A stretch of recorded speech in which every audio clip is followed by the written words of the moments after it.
बिहार के मुख्यमंत्री नीतीश कुमार ने दरभंगा और सीतामढ़ी में बाढ़ प्रभावित इलाकों का हवाई सर्वेक्षण किया।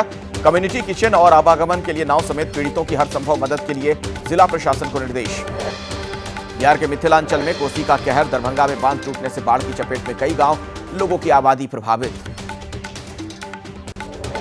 गांव में पानी आने के बाद लोग सड़कों पर किसी तरीके से गुजारा करने को मजबूर, लोगों के सामने खाने पीने की दिक्कतें, पीड़ितों को सरकारी मदद का इंतजार।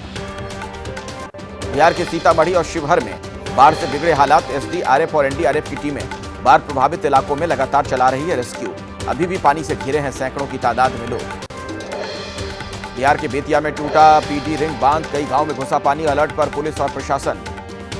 बाढ़ की चपेट में बिहार के 16 जिले, पूर्वी चंपारण, पश्चिमी चंपारण, अररिया, किशनगंज, गोपालगंज समेत कई इलाकों में बाढ़, करीब 10 लाख लोग प्रभावित, एनडीआरएफ और एसडीआरएफ की टीमों की तैनाती। बिहार के बेतिया में घरों में घुसा बाढ़ का पानी, घर छोड़कर मचान पर रहने को मजबूर हुए लोग। पश्चिम चंपारण के दर्जनों गांव में बाढ़ से लोग बेहाल। सहरसा के कोसी का कहर, नोहट्टा प्रखंड में बाढ़ के पानी के साथ बह गई सड़क, इलाके के दर्जनों गांव के लोगों के सामने आवाजाही की समस्या।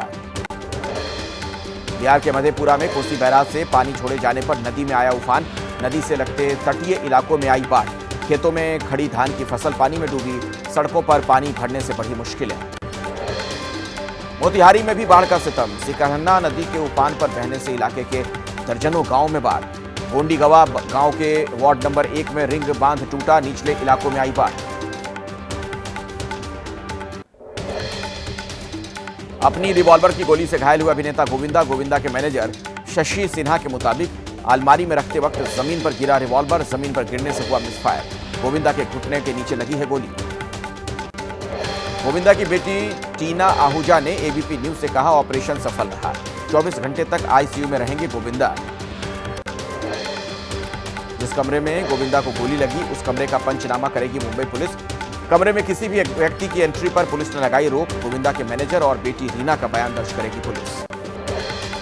अस्पताल में भर्ती गोविंदा से मिलने पहुंचे उनके भतीजे विनय, कहा अब हालत बिल्कुल ठीक है, अस्पताल में बढ़ाई गई पुलिस की सुरक्षा। रांची से पहुंची एनआईए टीम ने पश्चिम बंगाल के कई इलाकों में की है रेड, माओवादी कनेक्शन को लेकर छापेमारी हुई। जम्मू कश्मीर में विधानसभा चुनाव के अंतिम चरण के लिए मतदान जारी है। 11 बजे तक 28.12% मतदान, उधमपुर में सबसे ज्यादा 33.84% वोट पड़े। सांबा सेक्टर में भी 31.50% मतदान। जम्मू के सांबा सेक्टर में बॉर्डर पोलिंग बूथ पर वोटिंग के लिए लगी लंबी कतार, चप्पे चप्पे पर सुरक्षा बल तैनात। केंद्रीय मंत्री जितेंद्र सिंह ने परिवार के साथ डाला वोट, बोले 50 साल बाद बाकी प्रदेशों की तरह 5 साल के लिए विधानसभा का चुनाव हो रहा है, लोगों से मतदान करने की अपील की। जम्मू कश्मीर में कड़ी सुरक्षा के बीच जारी है वोटिंग। गुलाम नबी आजाद ने किया मतदान, सबसे पहला वोट डालने के लिए मतदान केंद्र पहुंचे गुलाम नबी आजाद ने लोगों से वोटिंग में बढ़ चढ़कर हिस्सा लेने की अपील की। कहा 10 सालों के बाद चुनाव हो रहे हैं, इसीलिए जो लोग कहते थे कि चुनाव नहीं हुए, अब उन्हें बाहर आना चाहिए, वोट देना चाहिए। बारामूला के सांसद इंजीनियर रशीद की मां भी वोट डालने पहुंची, लोकतंत्र के महापर्व में दी अपनी भागीदारी। एबीपी न्यूज से खास बातचीत में इंजीनियर रशीद ने कहा, चुनाव में एआईपी की स्थिति मजबूत रही तो केंद्र सरकार पर धारा 370 वापसी के लिए डाला जाएगा दबाव। जम्मू कश्मीर का सबसे बड़ा मुद्दा है, लोग खुद को समझें आजाद।